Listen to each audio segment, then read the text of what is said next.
Hello, your favorite fabulous fairy here, and today we're going to answer a question. Can ghosts change their clothes? So, it has been an amazing question that people have asked since ghosts became a thing. Why are they always in a white dress? Why is it always the lady in the bridesmaid's outfit or the bride's outfit? Why is the guy always wearing, the clothes that he was last seen in or the clothes that they were murdered in? How come people don't change their clothes? Are you stuck in what you're buried in? Is that what dictates your clothes? And I think I found at least part of an answer. So I work at a amazing haunted house. I'm not going to say the name of the haunted house, but if you'd like to look it up, it is the coolest haunt in Sanger, California. That shouldn't be hard to find. Those are great clues. And let me say, that place is amazing.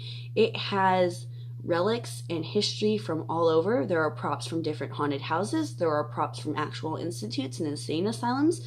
We even have one coffin that was previously used by somebody.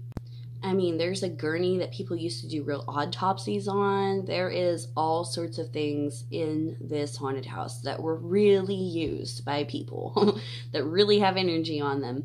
And so when you're walking around, you can really feel the vibes of the place. And one thing that you might notice is people walk around that aren't necessarily patrons. There's been more than one occasion when I've been walking through the house portion of the attraction and I thought I was following a group, and you're going right around the corner only to realize that when you go around the corner there's nobody there.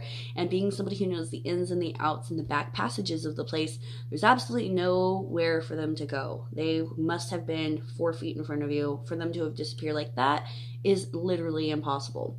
So it gets you wondering, okay, well, what am I seeing? Are these ghosts? Are these energies of somebody who had been there before?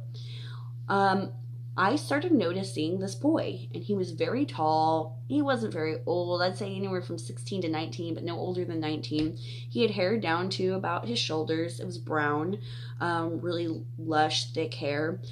He was a skinny fellow. He wore a t-shirt, and he had on shorts, and he had on high-top Converse.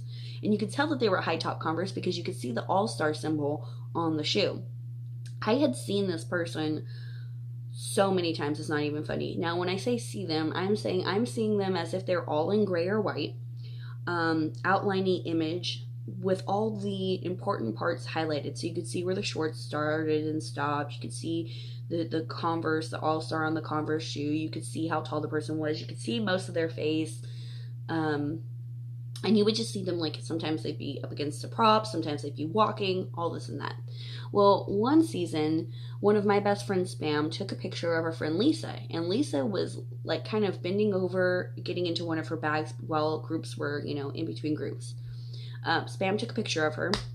Ha ha ha, just messing around. In the picture, you clearly see a man hugging Lisa. And in the picture, there was All-Star, the All-Star emblem. I will totally ask her if she still has a picture. There's no guarantee on that, but if she does, I will get it and I'll put it on here. Anyway, so he's hugging her. He's like hugging her around the waist. You can see the All-Stars, you can see everything. This person has no nothing, no hat, no nothing, right? So 2 or 3 years go by. All of a sudden, people who work for our attraction started wearing top hats. The main MC started wearing a top hat. One of our favorite clowns started wearing a top hat. One of our hillbillies started wearing a top hat. So there's all these men that are walking around in top hats. All of a sudden, I started seeing this ghost with a top hat. And I'm thinking, what in the hell? Like, is this a new ghost? He looks just like that other one, but, this one's wearing a top hat. What's going on here? And I didn't think much of it. One night, I am walking through and I'm doing my oil administration to the different monsters because I do essential oils to help calm them or help their back or help their allergies or whatever could be going on, cooling them down, anything. And this girl is completely shaken, and I can see the spirit standing not 5 feet from her, but I'm not going to say anything about that because I don't want to incite her. Maybe she doesn't see the spirit. So I give her some balance and I give her some peace and I tell her everything's going to be okay, just 3 deep breaths, blah, blah, blah. At the end of the night, she approaches me and she says, so how long have you been able to see that spirit that's watching me? Excuse me? She said, yeah, the one that was standing about 5 feet from me. She's, well, I saw you see him, and then I saw you look at me, and the light go off like you knew that's what was causing me trouble. And it was, but I wanted to know how long you've been able to see him. And so now the cat's out of the bag because she completely got my number. Of course, I saw the thing, you know, and I say, well, I've seen him for years and years and years. And she said, can you describe him to me? So I described what he looks like. And she says, do you get anything from him, like a name or anything? And I said, no, I don't worry about names in my living life. Like, honestly, I am the worst with names. I don't even really care what my clients' names are. I know your face, I know your energy, and that's all I need to know. That's why I'm really good at what I do.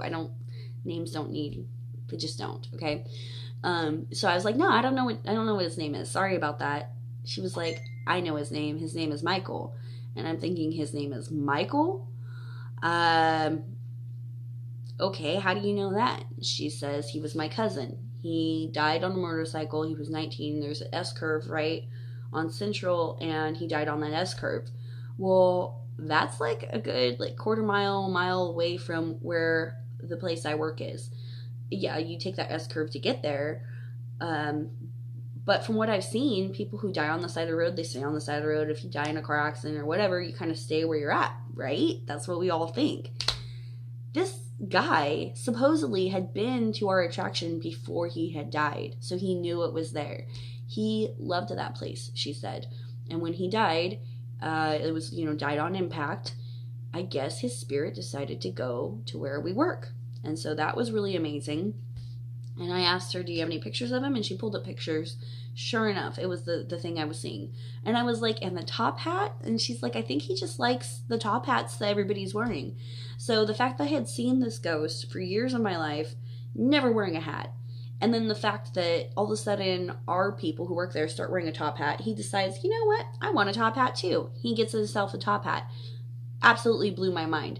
And then to top it all off, the fact that he could, to top hat it all off, the fact that he could die in one area but choose to come to where we worked.